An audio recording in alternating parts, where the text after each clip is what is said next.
In today's video, I'm going to talk about a few items that I've previously talked about and just update you.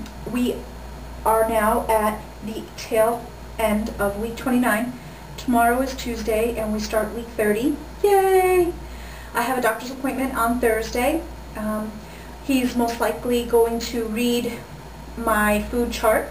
I have been seeing a nutritionist and I saw her last Friday morning and she informed me that I'm still eating more carbs than I should be, and I didn't quite understand that milk and fruit are considered part of the starch family and it counts towards the carbohydrates, and there are certain vegetables that count towards the starchy vegetables. So I was eating a little bit too much starch, which was keeping my glucose levels, my sugar levels a little elevated. I've been doing much better since Friday morning's meeting. I have had really positive readings. They've been about 115, 105. My eating habits are definitely changing. My schedule for eating has been consistent. I've been trying to eat every 2.5 hours, which is what I was eating already before I met up with the nutritionist and I found out that I had gestational diabetes. But I guess I wasn't pairing the foods properly in order for my body to convert the sugar that I was taking in to convert it to energy, and I do feel the difference now. I've been staying up a little later than normal. Normal prior to the diagnosis of gestational diabetes. I was going to bed around 9:30 at night all throughout my first and second trimester. I was waiting for my energy to come. Everybody says, oh, in the second trimester you get this big burst of energy. I didn't get that. I didn't get that at all. But now I'm getting it when they say you're supposed to be most tired. I am always hot. Always, always, always. So I'm probably glowing in this video. People always say, oh, you have that glow. It's perspiration. I'm hot. Sleeping. Let's talk about sleeping. I've been sleeping through the night. The only exception was in my first trimester. I was having trouble because I was trying to condition myself to sleep on my side, on my left side, as opposed to rolling over on my back, which happens. And I got a lot of tenderness in this shoulder here. Well, eventually that went away. For a little bit I would have to sleep sitting up. I would just pile up all my pillows and just sleep sitting up, and I found myself doing that again this week, but for different reasons. I couldn't breathe. My nose is so dry and stuffy, and it could be because, you know, we just have dry air in our home. But I don't know what to do about it because it was a very humid day, which means I should have had enough moisture in the air. So I found myself sitting up. I just piled up all my pillows and I fell asleep for a few hours comfortably. And the alarm rang and Nicole and I started our day right on schedule. It didn't stop us. But what I have been doing to sleep comfortably and to avoid rolling over is I've been sleeping with my boppy pillows. I'll show you the pillows. I have one pillow that goes right in between your legs and then it sits underneath your tummy, and I'll show you that in a minute. And what I have been doing is putting a regular pillow behind me so that when I do roll over I'm not completely on my back. And just the other day George took my wedge, which I bought in the first trimester. He took my wedge and just stood it straight up in between my back and the pillow so I absolutely wouldn't roll over, and it works. It works. It's amazing. And I find that when I do end up rolling over, this is prior to George's new invention, I find that when I do roll over, I have tremendous trouble breathing. I actually start like a deep growling snore, and it wakes me because I'm literally choking in my sleep. I don't think it's a serious condition. I just think that my body is letting me know that I shouldn't be on my back, because if I'm having trouble breathing, the baby very well may be having trouble breathing as well. So let me show you the pillows.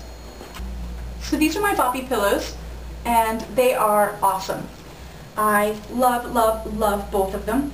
In my first trimester, I used this one because as the stomach was growing, I felt that it kept sagging to the side, and I just felt uncomfortable, and I felt like my muscles were working too hard to hold my belly up. So I used this one, and I read that you can also use it on your back for support so you don't completely roll on your back.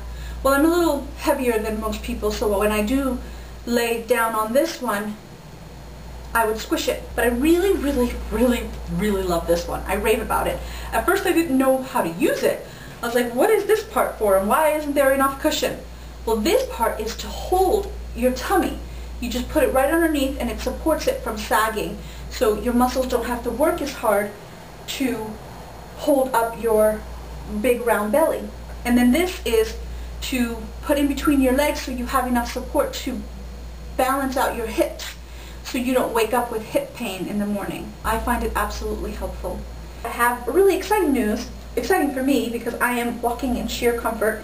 I finally found the perfect shoes.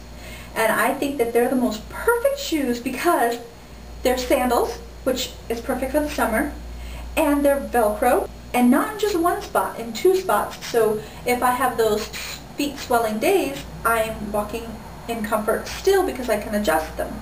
And let me show them to you. They're from Columbia. I didn't even know that Columbia, which is the ski clothing, I thought they were famous for ski clothing. I didn't know that they made shoes. Well, I love these shoes. They're so comfortable, and you can adjust them, and you can adjust them right here as well. So I went on a shoe quest for probably a couple months, just looking for the perfect pairs of shoes, and I think in the matter of this entire pregnancy, I have purchased 6 to 8 pair of shoes, 2 of which I've already grown out of, and which is fine. I'll grow back into them, hopefully. I'll shrink back into them, hopefully. But these shoes are absolutely awesome. Love them. And I took some time last week to relax, get a manicure and a pedicure, but I didn't get my feet massaged because I understand that that leads to contractions. So I'm really excited. I told you that my nails are growing. Yes, so excited. I feel like a lady. My pace has definitely slowed down a little bit.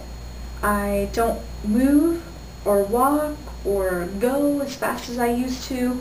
I don't get up from my seat as fast as I used to. Everything is very thought out in all of my movements. And I'm okay with that.